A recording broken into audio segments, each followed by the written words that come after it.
दोस्तों legal and legal में एक बार फिर से आपका स्वागत है। आज हम चर्चा करेंगे सेक्शन 138 एनआई एक्ट 1881 के तहत प्रतिवादी द्वारा लिए जाने वाले संभावित बचाव के बारे में। इस पर अभी सुप्रीम कोर्ट द्वारा एक बहुत ही महत्वपूर्ण निर्णय दिया गया है।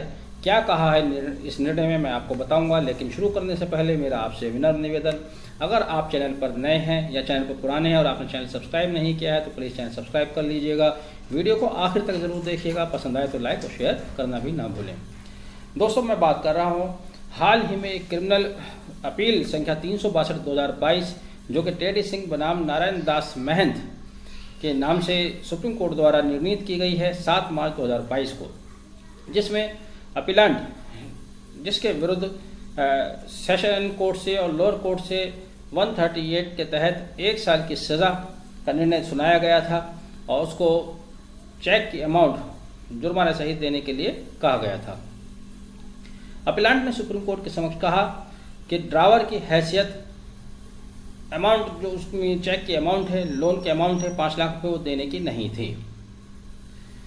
दोस्तों आमतौर से जब आपका कोई कंप्लेंट होती है 138 के तहत, आप कंप्लेनेंट हैं या अपोजिट पार्टी हैं, तो आमतौर से अपोजिट पार्टी कुछ बचाव लेते हैं, जिनमें से एक बचाव ये भी होता है, वो कहता है कि कंप्लेनेंट ने मेरे ऊपर झूठा मुकदमा दायर किया है और जितनी अमाउंट उसने मुझे दी है उतनी अमाउंट देने की उसकी हैसियत नहीं थी। ऐसे इस मुद्दे पर पहले भी कई बार निर्णय आ चुके हैं, जिसके तहत न्यायालय ने कंप्लेनेंट से उसकी हैसियत साबित करने के लिए उसके फाइनेंशियल स्टेटमेंट भी मांगे हैं, उसकी इनकम कैपेसिटी के बारे में भी जवाब तलब किया है। लेकिन यहाँ सुप्रीम कोर्ट का जो जवाब आया, जो निर्णय आया है वो बिल्कुल अलग है, वो बिल्कुल जुदा है। यहाँ सुप्रीम कोर्ट ने कहा है कि कंप्लेनेंट से इनिशियल स्टेज पर शुरुआती दौर में आप उसकी फाइनेंशियल पोजीशन के बारे में सवाल खड़ा नहीं कर सकते तब तक कि जब तक कि आपने जवाब नोटिस में उसका जिक्र नहीं किया है।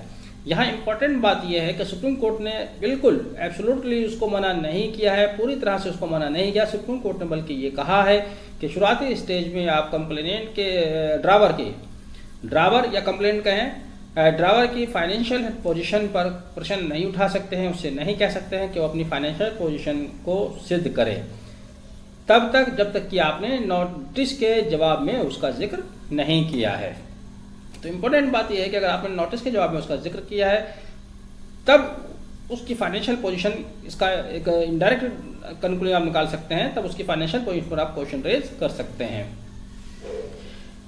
जैसा कि मैंने बताया सुप्रीम कोर्ट ने ये निर्णय अभी टेडी सिंह बनाम नारायण दास महंतो अपील नंबर 362 में दिया है। इस रिट को सुन रहे थे केएम जोसेफ और ऋषिकेश रॉय की बेंच। दोस्तों साथ ही सुप्रीम कोर्ट ने यह भी कहा कि नोटिस को देखने के बाद ऐसा भी कुछ महसूस नहीं होता है कि उसने प्रतिवादी ने ये कहा हो कि उसका चेक खो गया था या उसका चेक लॉस्ट हो गया था। तो उसने चेक के खोने की या लॉस्ट होने की भी कोई बात नहीं कही है, लेकिन जवाब नोटिस में भी उसने उसकी फाइनेंशियल पोजीशन की कोई प्रश्न नहीं उठाया है। लेकिन अचानक से वो बाद में आकर कहता है कि उसकी फाइनेंशियल कैपेसिटी उसको लोन देने की नहीं थी या उधार देने की नहीं थी। तो इस बात को नकार दिया सुप्रीम कोर्ट ने, कहा कि अगर उसको जवाब नोटिस में इसका जिक्र किया जाता तभी इस प्रश्न को उठाया जा सकता था। लेकिन सुप्रीम कोर्ट ने आरोपी की जो ट्रायल कोर्ट द्वारा सज़ा दी गई थी 1 साल की, उस सज़ा को माफ़ कर दिया या ख़त्म कर दिया और उस पर केवल 5,000 रुपये का जुर्माना लगाया। ध्यान रहे कि आप भी जब 138 के तहत अगर कंप्लेनेंट हैं तब तो ये आपके फेवर की बात है ही है, लेकिन अगर आप अपोजिट पार्टी हैं तब जवाब नोटिस में सारी बातों को आप लिखें, सारी बातों को उठाएं, जो भी आपके संभावित डिफेंस हैं जो आपने आगे जाके लेने हैं उनको जवाब नोटिस में मेंशन ज़रूर करें। इस निर्णय से कम यही समझ में आता है। बहरहाल आपने वीडियो को आखिर तक देखा, बहुत बहुत धन्यवाद। Thank you, have a nice day.